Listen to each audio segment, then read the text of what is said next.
안녕하세요. 저는 김순례라고 합니다. 참, 이렇게 많은 분들께 제 이야기를 들려드릴 줄은 몰랐네요. 올해 78입니다.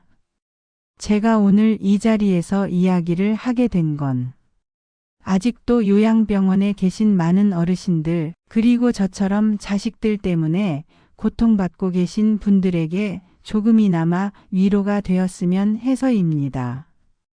먼저 제 이야기부터 시작해 보겠습니다. 저는 평생을 시골에서 살았어요. 남편과 함께 작은 논밭을 일구며 아들 둘을 키웠습니다. 그때는 정말 가난했어요. 새벽 4시에 일어나서 밭일을 하고 품팔이도 나가고 손톱 밑에 흙이 끼고 손등이 거칠어져도 마음만은 든든했습니다. 우리 아이들만 잘 되면 돼. 그 생각 하나로 버텼어요. 큰아들은 공부를 잘해서 서울로 대학을 보냈고 졸업 후에는 좋은 회사에 취직했습니다. 결혼도 하고 손주도 낳고 저는 정말 뿌듯했어요. 내가 이렇게 고생한 보람이 있구나 싶었거든요. 작은 아들도 성실하게 살아서 가정을 꾸렸고요. 두 아들 모두 분가해서 각자의 삶을 살아갔습니다. 남편이 일찍 세상을 떠난 후에도 저는 혼자서 고향집을 지켰어요. 작은 텃밭을 가꾸며 채소도 기르고 가끔 아이들이 찾아오면 손수 기른 채소로 반찬을 해주곤 했습니다. 그때는 정말 행복했어요. 비록 혼자였지만 제 집에서 제가 원하는 대로 살 수 있었으니까요. 하지만 나이가 들면서 몸이 말을 안 듣기 시작했어요. 관절도 아프고 혈압도 높아지고 어느 날은 화장실에서 넘어질 뻔하기도 했습니다. 그런 일이 있은 후 큰아들이 전화를 했어요. 어머니 혼자 계시기 위험해요. 요양병원에 모시는 게 어떨까요? 전문적으로 돌봐주니까 안전하잖아요. 처음에는 싫었어요. 제 집을 떠나고 싶지 않았거든요. 하지만 며느리까지 나서서 걱정한다고 하니 결국 마음을 바꿨습니다. 자식들이 걱정하는데 가야지. 거기서 다른 어르신들과 어울리며 지내는 것도 나쁘지 않을 거야. 그때는 정말 순진했던 것 같아요. 요양병원이 어떤 곳인지도 모르고 요양병원에 들어간 첫날. 지금 생각해보면 그날부터 지옥이 시작됐던 것 같아요. 4인실에 들어갔는데 같은 방을 쓰는 할머니 3분이 계셨어요. 처음 인사를 나눌 때부터 뭔가 이상했어요. 새로 오셨네요. 여기는 적응하시는데 시간이 좀 걸릴 거예요. 그중 한 분이 작은 목소리로 귀띔해 주셨어요.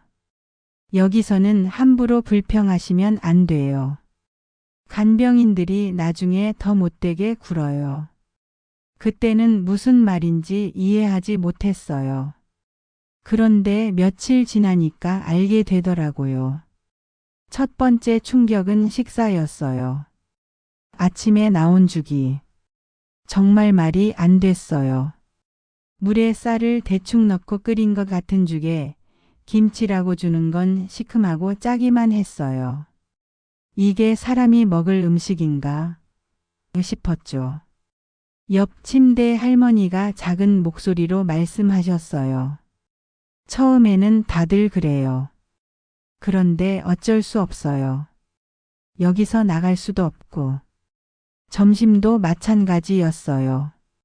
딱딱한 밥에 국이라고 주는 건 미지근한 물에 무 몇 조각 떠다니는 게 전부였어요. 반찬은 무슨 나물인지도 모를 시들한 채소 몇 개. 저는 평생 농사를 지으며 신선한 채소를 먹고 살았는데 이런 음식을 먹으라고 하니 속이 뒤틀렸어요.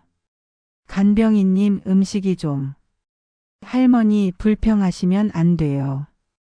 다른 곳도 다 이래요. 그게 끝이었어요. 더 이상 말할 수도 없었고요. 며칠 후에는 더 충격적인 일을 목격했어요. 같은 방에 계시던 치매가 있으신 할머니가 밤에 화장실을 찾지 못해서 실수를 하셨거든요. 그런데 다음날 아침에 온 간병인이 또 이랬네. 몇 번을 말해요. 밤에는 기저귀를 차라고. 그러면서 그 할머니를 막 다루는 거예요. 옷을 벗기면서도 거칠게 씻겨주면서도 짜증을 내면서 그 할머니는 미안해요, 미안해요만 반복하고 계셨어요. 보고 있을 수가 없었어요.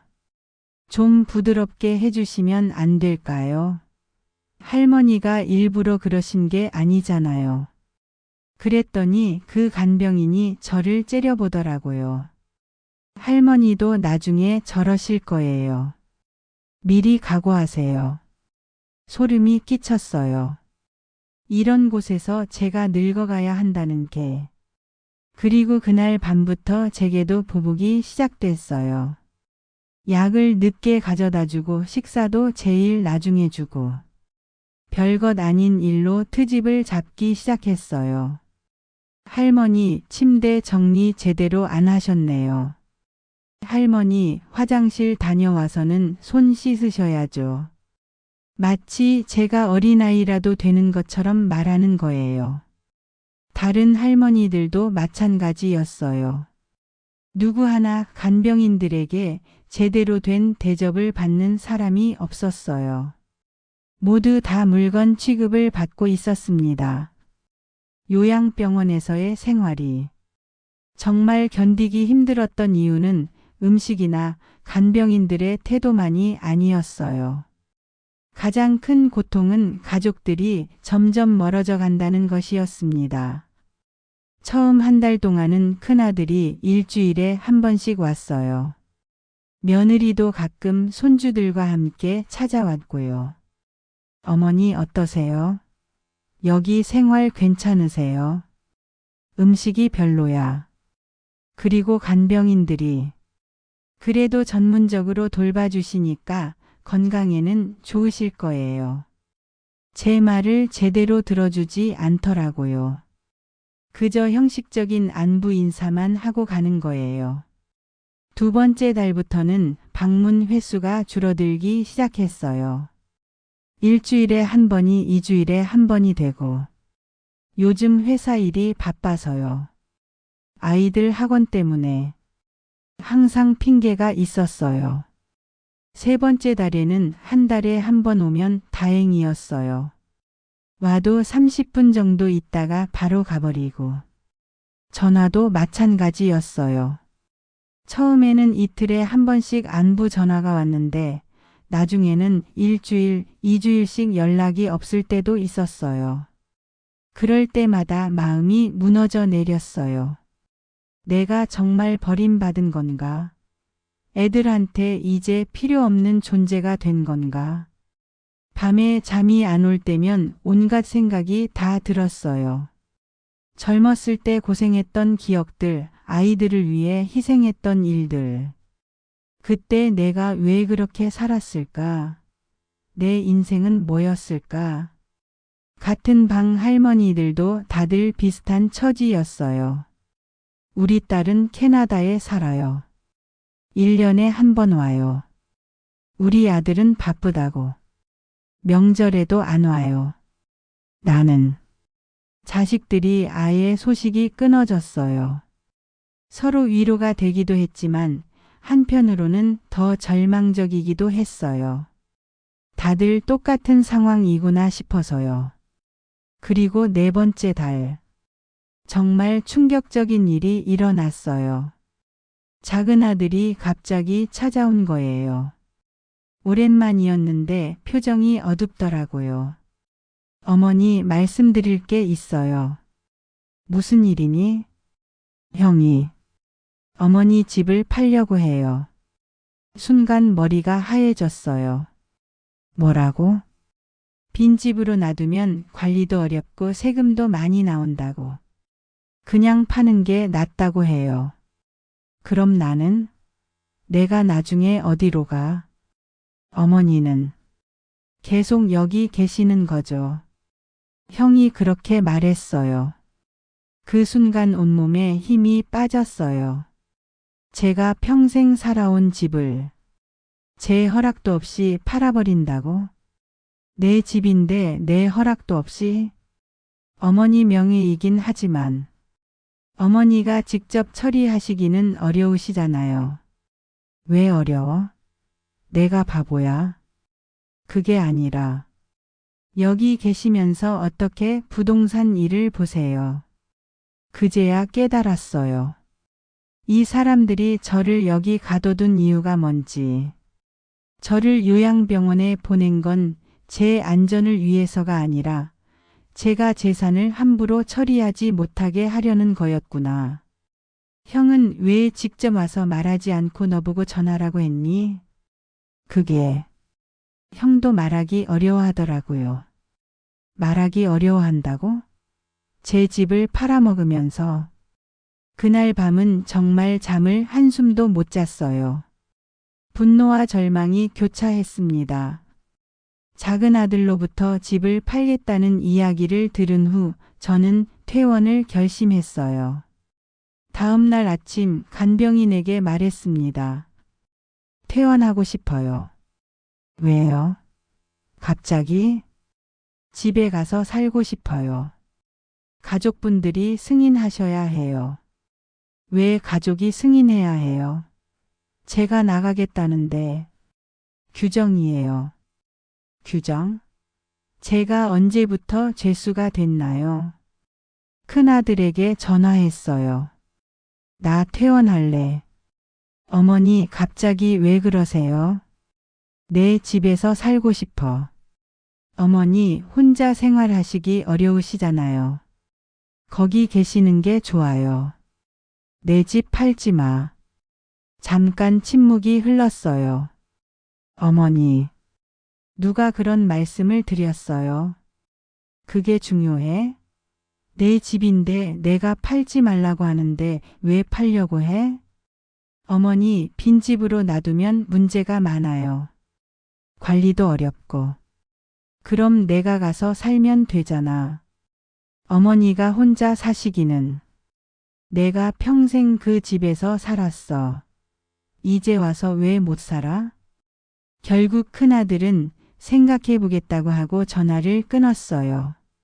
며칠 후 큰아들과 며느리가 함께 왔어요. 표정이 심각하더라고요. 어머니, 저희가 알아봤는데요. 어머니 혼자 집에서 생활하시기에는 너무 위험해요. 무슨 위험? 며느리가 나서서 말하더라고요. 어머님, 만약에 집에서 넘어지시거나 갑자기 아프시면 어떻게 해요? 아무도 모르잖아요. 그럼 자주 와서 안부 확인하면 되지. 저희도 바쁘잖아요. 결국 본심이 나왔네요. 저를 돌볼 시간은 없지만 제 재산은 관리하고 싶다는. 그럼 집에 도움이라도 구해서. 어머니, 그런 비용이 얼마나 많이 드는데요. 차라리 여기 계시는 게. 돈은 내가 낼게. 어머니가 무슨 돈이 있으세요? 그 말을 듣는 순간 정말 화가 치밀어 올랐어요. 제가 무슨 돈이 있냐고? 평생 모은 재산이 있고 집도 있고 앞으로 받을 임대료도 있는데 무슨 돈이 없다고? 아, 그래요.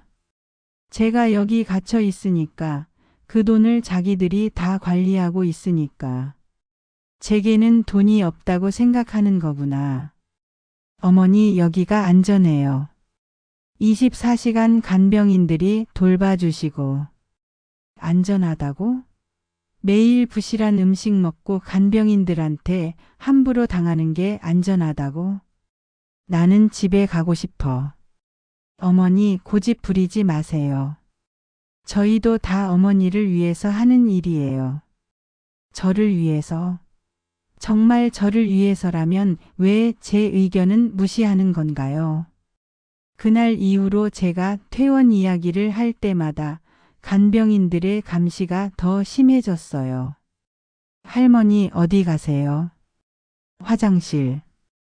혼자 가시지 마시고 말씀하세요. 마치 제가 도망갈까봐 걱정하는 것 같았어요. 전화를 걸려고 해도 할머니, 지금은 전화 사용 시간이 아니에요. 언제가 사용 시간인데? 오후 2시부터 4시까지요. 그것도 거짓말이었어요. 다른 할머니들은 언제든지 전화를 사용하고 있었거든요. 오직 저만 제한을 받는 거였어요. 편지를 쓰려고 해도. 할머니, 편지는 가족분들이 확인하신 후에 보낼 수 있어요. 검열까지 하겠다는 거였어요. 그때 깨달았어요. 저는 여기서 환자가 아니라 죄수였다는 걸. 아니, 죄수보다도 못한 존재였어요. 최소한 죄수에게는 면회권이라도 있잖아요. 퇴원을 포기한 후 저는 점점 더 절망에 빠져갔어요. 매일매일이 똑같은 지옥의 반복이었습니다. 아침 육식 이상, 차가운 물로 대충 세수, 그리고 그 형편없는 아침 식사. 어느 날 아침 죽에서 이상한 냄새가 났어요. 이거 상한 것 같은데요. 할머니, 예민하게 구시지 마세요. 다 똑같은 걸로 만들었어요. 정말 이상해요. 냄새를 맡아보세요. 할머니가 워낙 까다로우셔서 결국 그 죽을 먹어야 했어요. 다른 선택이 없었거든요. 그날 저녁에 배가 아파서 화장실을 몇 번 갔는데 간병인은 나이가 들면 소화가 안 된다고만 했어요. 이런 일들이 비일비재했어요. 상한 음식, 차가운 국, 딱딱한 밥. 그런 걸로 연명하는 게 사는 것인지 의문이 들었어요. 더 충격적인 건 다른 할머니들에게 가해지는 학대를 목격하는 것이었어요. 같은 방에 계시던 김할머니는 치매가 좀 있으셨는데 가끔 밤에 소리를 지르시곤 했어요. 악몽을 꾸시는 것 같았어요. 그런데 어느 날 밤 김할머니가 또 소리를 지르자 야간 간병인이 와서 또 시끄럽게 하네. 조용히 안 하실래요? 그러면서 김할머니의 손목을 꽉 잡고 억지로 침대에 눕히는 거예요. 아파요. 놓으세요. 조용히 하라고 했잖아요. 보고 있을 수가 없어서 말했어요. 너무 심하시는 거 아니에요? 할머니는 조용히 계세요. 다른 분들 잠 못 자잖아요. 그러고는 김할머니에게 억지로 약을 먹이더라고요. 아마 수면제 같은 거였을 거예요. 다음 날 김할머니는 하루 종일 멍한 상태로 계셨어요. 이런 일들이 계속 반복됐어요. 불평하면 더 심하게 당하고 가족들에게 말해봐도 어머니 과장하시는 거 아니에요? 거기 직원들이 그럴 리가. 정말이야. 내가 거짓말하는 것 같아? 어머니가 요즘 예민하셔서 모든 걸 부정적으로 보시는 것 같아요. 제가 예민한 게 아니라 정말 그런 일들이 일어나고 있는데 결국 가족들도 저를 믿지 않았어요. 아니, 믿고 싶어 하지 않았던 것 같아요. 믿으면 뭔가 조치를 취해야 하니까. 그러던 중에 정말 끔찍한 일이 일어났어요. 복도 끝방에 계시던 이 할아버지가 간병인에게 맞으셨어요. 제가 직접 본 건 아니고 박할머니가 우연히 목격하신 거였어요. 순례씨, 큰일 났어요. 이 할아버지가. 박할머니는 떨리는 목소리로 말씀하셨어요. 간병인이 이 할아버지를 때렸어요. 주먹으로. 정말요? 네. 이 할아버지가 약 먹기 싫다고 하니까 갑자기 화를 내면서 다음날 이 할아버지를 보니까 얼굴에 멍이 있었어요. 할아버지 어떻게 다치셨어요? 넘어졌어. 목소리가 떨리고 있었어요. 분명히 겁을 먹으신 거였어요. 이 일을 가족들에게 알려야겠다고 생각했는데 이 할아버지한테는 가족이 없었어요. 쳐내고 하셨거든요. 그럼 누가 이 할아버지를 보호해 줄 수 있을까요? 아무도 없었어요. 이런 일들을 보면서 저는 점점 더 절망에 빠져갔어요. 내가 여기서 죽을 때까지 이런 일들을 당하며 살아야 하는 건가? 아무도 나를 지켜주지 않는데 밤에 잠이 오지 않아서 천장을 바라보며 생각했어요. 차라리 죽는 게 낫겠다. 이렇게 사는 게 사는 건가? 정말 죽고 싶었어요. 하지만 죽을 용기도 없었고 그냥 매일매일을 버텨나가는 수밖에 없었습니다. 요양병원에서 지낸 지 8개월쯤 되었을 때였어요. 어느 날 갑자기 큰아들이 찾아왔는데 표정이 이상하게 밝더라고요. 오랜만에 보는 환한 얼굴이었어요. 뭔가 좋은 일이라도 생겼나 싶었죠. 어머니, 정말 좋은 소식이 있어요. 무슨 소식? 어머니 선산 아시잖아요. 아버지로부터 물려받으신 선산. 시골 산골짜기에 있는 그 작은 산이요. 워낙 외진 곳이라 갈 일도 없었는데 그 선산이 어떻게 됐는데 재개발 구역에 포함됐어요. 정부에서 대규모 신도시를 건설하는데 그 땅이 딱 가운데 있어요. 무슨 말인지 잘 이해가 안 됐어요. 그럼 어떻게 되는 건데? 보상금이 나와요. 그것도 엄청난 액수로. 얼마나? 한 5억은 될 것 같아요. 어쩌면 그 이상일 수도 있고. 뭐? 제가 평생 벌어본 돈보다 훨씬 많은 돈이었어요. 그런데 이상했어요. 아들의 눈빛이 뭔가 탐욕스럽게 보였거든요. 정말 다행이에요, 어머니. 이제 여생을 편안히 보내실 수 있어요. 그런데 그 돈으로 뭘 할 건데? 당연히 어머니를 위해서 써야죠. 더 좋은 요양병원으로 옮겨드리고 필요한 것도 다 해드리고. 그 말을 듣는 순간 뭔가 이상한 기분이 들었어요. 더 좋은 요양병원? 저는 집에 가고 싶다고 그렇게 말했는데 나는 요양병원 말고 집에 가서 살고 싶어. 어머니 그런 말씀 또 하시네요. 혼자 사시기 어려우시잖아요. 그 돈이면 집에서도 얼마든지 도움을 받을 수 있잖아. 아들의 표정이 굳어졌어요. 어머니 그런 건 복잡해요.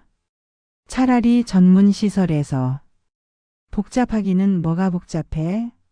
내 돈 내고 내 집에서 사는데 어머니가 그 많은 돈을 어떻게 관리하세요?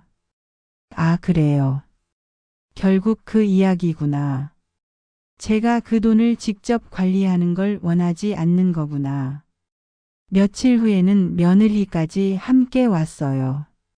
둘이서 번갈아가며 설득을 시작했어요.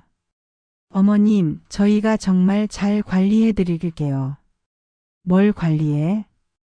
그 보상금 말이에요. 어머님 명의로 된 땅이지만 실제 보상금 받는 절차는 복잡하거든요. 그럼 내가 직접 하면 되잖아.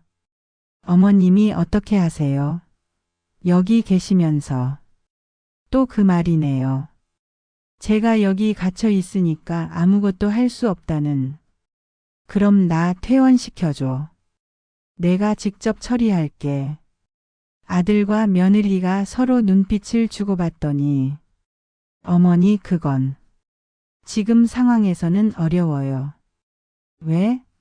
내가 왜 못 나가? 어머니 건강 상태를 보면 내 건강에 뭔 문제가 있어? 나는 멀쩡해. 정말 화가 났어요. 제가 정신이 없는 것도 아니고 몸이 완전히 못 쓸 정도로 아픈 것도 아닌데 왜 저를 무능력자 취급하는 건가요? 어머니, 그냥 저희가 대신 처리해 드릴게요.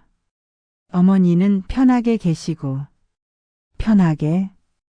웃음이 나왔어요. 이런 지옥 같은 곳에서 편하게 지내라고? 여기가 편한 줄 알아? 어머니, 여기가 어떻길래? 매일 상한 음식 먹고 간병인들한테 함부로 당하고 다른 할머니들 맞는 것도 봐야 하고. 이게 편한 거야? 어머니, 또 그런 말씀을. 또? 나 거짓말하는 줄 알아?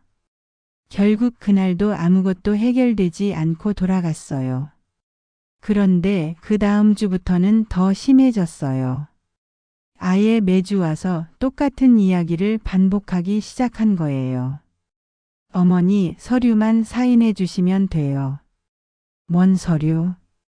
보상금 처리 관련 서류요. 어머니 이름으로 되어 있으니까 사인은 어머니가 하셔야 해요.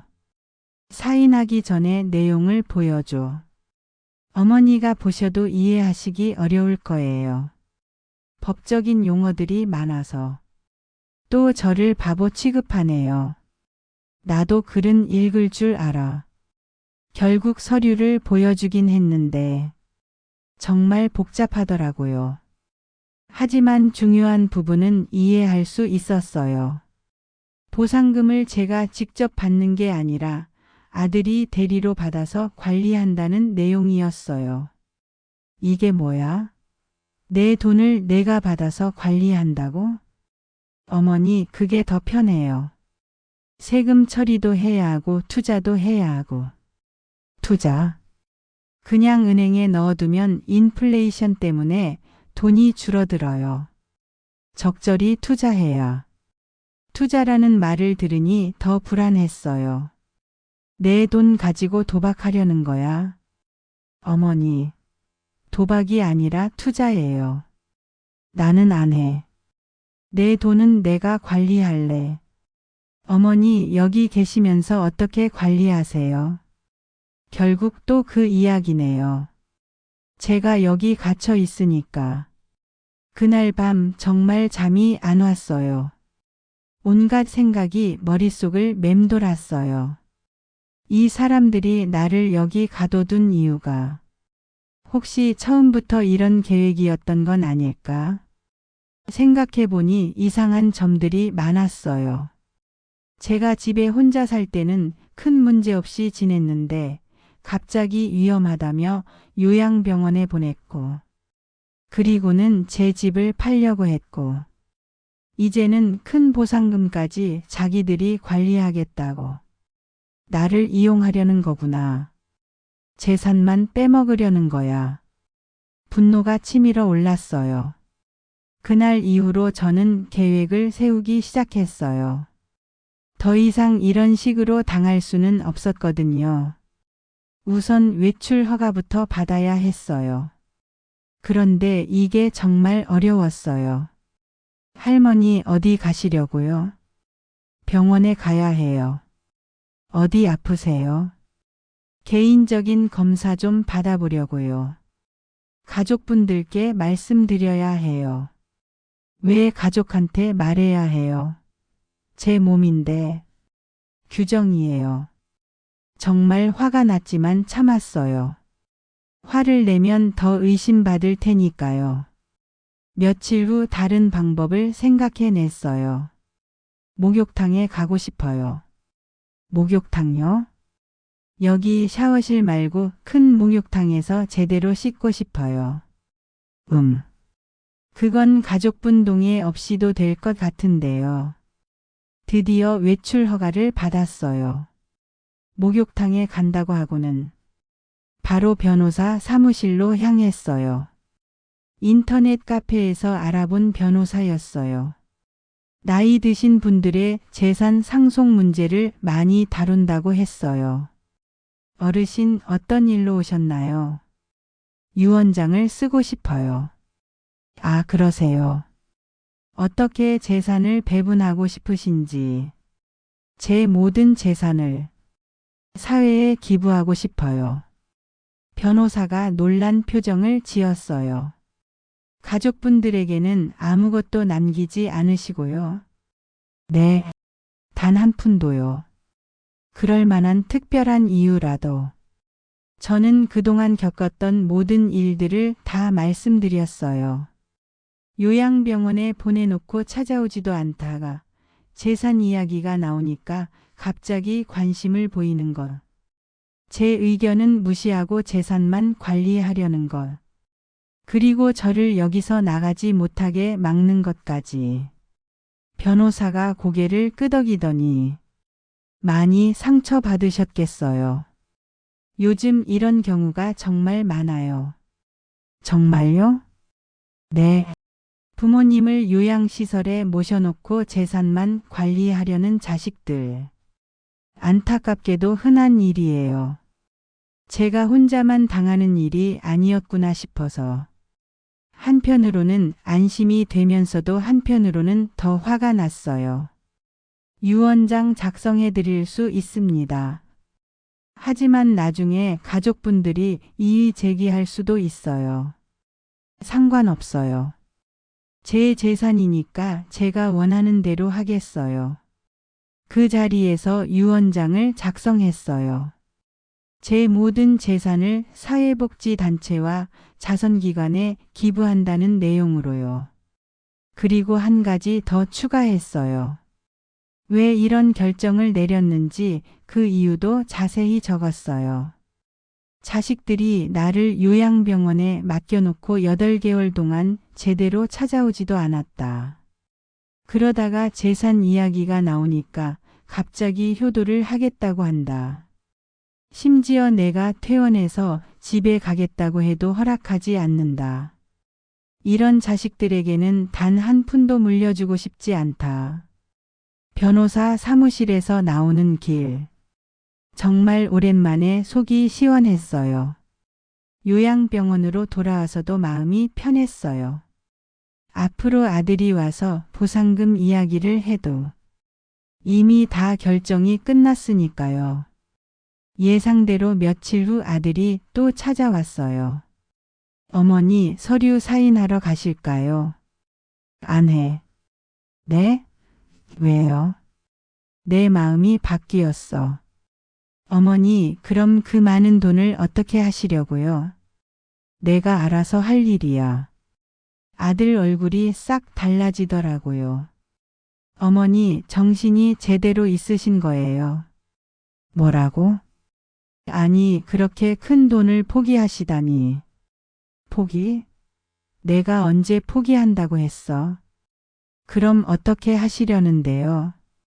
내 방법이 있어. 그날 아들은 정말 화가 나서 돌아갔어요. 가면서 하는 말이 어머니 후회하실 거예요. 후회? 제가 왜 후회해요? 후회할 사람은 따로 있는데. 그 후로는 며느리까지 와서 회유를 시작했어요. 어머님, 저희가 정말 잘해드릴게요. 지금까지 자주 못 와서 죄송했어요. 지금 와서 그런 말 해봤자 소용없어. 어머님, 그래도 가족이잖아요. 가족이면 가족답게 했어야지. 앞으로는 정말 잘할게요. 매주 와서 안부도 묻고. 재산 때문에 그러는 거잖아. 며느리가 할 말을 잃더라고요. 그리고 마침내 제가 유언장을 작성했다는 소식이 알려졌어요. 아들이 변호사 사무실에 전화해서 확인했나 봐요. 어머니, 정말 그런 일을 하셨어요? 응. 왜요? 왜 그런 짓을 하셨어요? 짓? 제가 제 재산을 어떻게 처분하든 그게 왜 짓이에요? 어머니, 그 돈이 얼마인지 아세요? 알아. 그걸 다 날려버리시다니. 날리는 게 아니야. 좋은 곳에 쓰이는 거지. 가족보다 남이 더 소중하세요. 너희가 가족 같은 짓을 했어. 아들이 할 말을 잃었어요. 8개월 동안 나 여기 혼자 놔두고 재산 이야기만 나오면 달려오고. 이게 가족이야. 저희도 바빴어요. 바빠서 한 달에 한 번도 못 와. 전화 한 번 하는데 몇 분이나 걸려. 결국 아들도 더 이상 할 말이 없더라고요. 그날 이후로는 정말 신기하게도 연락이 끊어졌어요. 전화도 안 오고 찾아오지도 않고 오히려 속이 시원했어요. 이제 가면을 벗고 본색을 드러낸 거죠. 유언장을 작성한 지 한 달쯤 후에 정말 놀라운 일이 일어났어요. 제가 기부하기로 한 복지단체에서 연락이 온 거예요. 할머님, 저희가 운영하는 시니어 주택이 있는데요. 혹시 관심 있으시면. 시니어 주택이요? 네. 혼자 생활하기 좋은 작은 아파트인데 필요하시면 도우미 서비스도 받으실 수 있어요. 제 귀를 의심했어요. 정말 그런 곳이 있다고? 그런데 비용이 할머님께서 보여주신 마음만으로도 충분합니다. 저희가 관리해 드릴게요. 며칠 후 그 복지단체 직원분이 직접 요양병원에 찾아오셨어요. 할머님, 퇴원 절차는 어떻게 하시겠어요? 제가 퇴원할 수 있어요. 당연하죠. 할머님이 원하시면 언제든지 가능해요. 그제야 깨달았어요. 지금까지 제가 나갈 수 없다고 생각했던 건 가족들이 막았기 때문이었지 실제로는 언제든지 나갈 수 있었던 거였어요. 퇴원 수속을 받는 동안 간병인들의 태도가 180도 달라졌어요. 할머니 어디로 가세요? 시니어 주택이요. 아, 그래요? 좋겠네요. 갑자기 친절해지더라고요. 아마 제가 복지단체 후원자라는 걸 알았나 봐요. 퇴원하는 날, 정말 오랜만에 자유를 느꼈어요. 8개월 만에 요양병원 밖으로 나서는 순간, 바깥 공기가 이렇게 좋았나 싶었어요. 새로운 집은 작지만 깨끗하고 따뜻했어요. 제가 원하는 대로 생활할 수 있는 공간이었어요. 무엇보다 좋았던 건 진짜 관심을 가져주는 사람들을 만날 수 있었다는 거예요.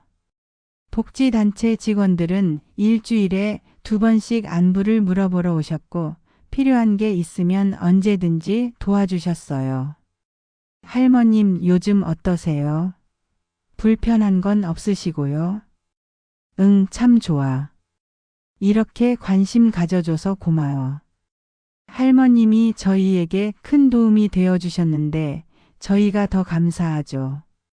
같은 단지에 사시는 다른 어르신들과도 친해졌어요. 순례 씨, 오늘 날씨 좋은데 같이 산책 안 하실래요? 좋아요. 정말 오랜만에 웃으며 대화할 수 있었어요. 그리고 한 달쯤 후에는 아들에게서 전화가 왔어요. 어머니 어디 계세요? 새 집에 살고 있어. 어떻게 퇴원하셨어요? 내가 나가겠다고 했어. 어머니 위험해요. 혼자 사시면. 지금까지 잘 살고 있는데 뭐가 위험해? 그래도 다시 요양병원으로. 절대 안 가. 그럼 집으로라도 오세요. 무슨 집? 너희가 팔아버린다던 그 집. 아들이 할 말을 잃더라고요. 어머니 그건 어머니를 위해서. 나를 위해서였다면 내 의견부터 물어봤어야지. 결국 그 전화도 제대로 된 사과 없이 끝났어요. 며칠 후에는 며느리도 전화했어요. 어머님, 저희가 잘못했어요. 다시 생각해 주세요. 뭘 다시 생각해? 재산 문제 말이에요. 저희가 정말 잘 관리해 드릴게요. 아직도 그런 생각을 하고 있구나. 어머님도 가족인데 왜 이렇게 하세요? 가족이라면 재산 생각 말고 진짜 마음으로 다가왔어야지. 그 후로는 가끔 연락이 와도 항상 재산 이야기만 나오더라고요. 어머니 마음 바뀌시면 언제든 연락하세요. 그럴 일 없을 거야. 이제는 그런 말들이 전혀 상처가 되지 않아요. 오히려 제가 올바른 선택을 했다는 확신만 더 커져요. 지금 제 나이 78. 앞으로 몇 년을 더 살 수 있을지 모르지만 이렇게 마음 편하게 살 수 있어서 정말 행복해요. 가끔 길에서 저를 알아보시는 분들이 계세요. 신문에도 나고 뉴스에도 나왔거든요. 재산을 모두 기부한 할머니라고요. 그럴 때마다 말씀드려요. 저는 특별한 사람이 아니에요. 그냥 당연한 선택을 했을 뿐이에요. 혈연으로 맺어진 가족이 저를 외면했지만 마음으로 맺어진 새로운 가족들이 생겼거든요. 복지단체 직원들, 같은 단지 어르신들, 그리고 제 이야기를 듣고 힘을 얻었다며 편지를 보내주시는 분들까지. 진짜 가족이 뭔지 깨달았어요. 혈연 관계가 전부가 아니라는 걸 말이에요. 어제도 복지단체에서 새로 들어오신 할머니를 소개해 주셨어요. 순례 할머님과 같은 상황이에요. 자식들이 그 할머니의 이야기를 듣고 보니 저와 똑같더라고요. 요양원에 보내놓고 찾아오지도 않다가 재산 이야기만 나오면 달려오고. 할머니 혼자 속상해하지 마세요. 저도 똑같았어요. 그분이 눈물을 흘리시더라고요. 정말요? 저만 그런 게 아니었구나. 그럼요. 요즘 이런 일이 정말 많대요. 제가 그분께 말씀드렸어요. 할머니도 당당하세요. 할머니 재산은 할머니 것이에요. 진정으로 사랑하지 않는 자식들에게 억지로 물려줄 필요 없어요. 그분이 고개를 끄덕이시더라고요. 네, 생각해 볼게요. 이런 일들을 겪으면서 제가 왜 이 이야기를 여러분께 들려드리고 싶었는지 이유를 알 것 같아요. 저 같은 상황에 계신 어르신들께 말씀드리고 싶어요. 포기하지 마세요. 나이가 들었다고 몸이 불편하다고 해서 인생이 끝나는 게 아니에요. 언제든 새로운 시작이 가능해요. 그리고 자식 분들에게도 말씀드리고 싶어요. 부모님이 원하시는 건 돈이 아니에요. 진심 어린 관심과 사랑이에요. 부모님이 살아계실 때 재산 생각 말고 진짜 마음으로 다가가세요. 나중에 후회해도 소용없어요. 물론 모든 자식들이 그런 건 아니라는 걸 알아요. 정말 부모님을 진심으로 모시는 분들도 많이 계시죠. 하지만 저처럼 상처받은 어르신들도 분명히 계실 거예요. 그런 분들께 말씀드리고 싶어요. 우리도 존중받을 자격이 있는 사람들이에요. 당당하게 사세요. 제가 요양병원에서 지옥이라고 표현했지만 그곳 자체가 문제가 아니었어요. 가족의 무관심이 문제였던 거죠. 만약 자식들이 정말 관심을 가지고 자주 찾아왔다면 간병인들도 함부로 대하지 못했을 거예요. 음식도 더 신경 써서 줬을 거고요. 결국 모든 문제의 근본은 사랑의 부재였던 것 같아요. 하지만 저는 이제 정말 행복해요. 새로운 사랑을 찾았거든요. 혈연이 아닌 마음으로 맺어진 진짜 가족들 말이에요. 그리고 제 재산이 정말 필요한 곳에 쓰일 거라는 생각을 하니 마음이 뿌듯해요. 제가 평생 모은 돈이 다른 어르신들을 위해 쓰이고 어려운 사람들에게 도움이 된다니. 이보다 더 의미 있는 일이 있을까요? 가끔 아들들이 생각나기도 해요. 미워하는 건 아니에요. 그냥 안타깝죠. 정말 소중한 걸 놓쳐버렸다는 게. 하지만 그건 그들의 선택이었어요. 저도 제 선택을 했고요. 후회는 없어요. 지금이 제 인생에서 가장 평온하고 행복한 시간이니까요. 여러분도 기억하세요. 나이가 몇 살이든 어떤 상황에 계시든 언제나 새로운 선택을 할 수 있어요. 그리고 진정한 가족은 혈연이 아니라 마음으로 만들어지는 거라는 것도요. 제 이야기가 여러분께 조금이나마 위로와 힘이 되었으면 좋겠어요. 감사합니다.